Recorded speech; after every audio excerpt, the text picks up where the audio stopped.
British politics are in chaos this morning after a stunning setback for Prime Minister Boris Johnson.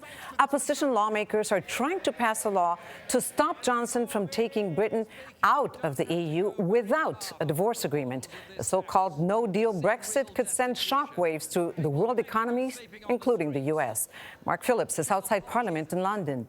Mark, what does this mean for the Prime Minister? Well, good morning. Well, when Boris Johnson came into office, he said he had a plan for getting Britain out of the European Union. Talk tough, and if he didn't get a deal, walk away no matter what the consequences. Well, it turns out the consequences for him and for the country are not great.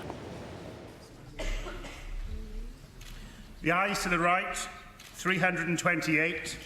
The noes to the left, 301. Not a good start, Boris.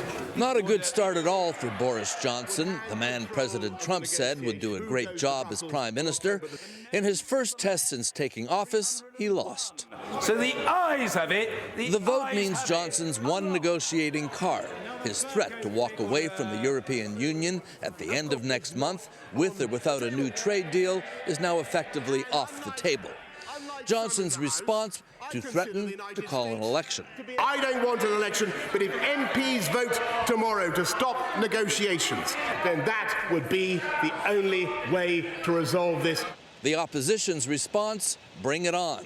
But only after a no-deal Brexit is no longer an option. He wants to table a motion for a general election. Fine, get the bill through first. Boris Johnson no longer has a majority in Parliament. The MPs in his own party that voted against him last night have been kicked out, including, by the way, the grandson of Winston Churchill.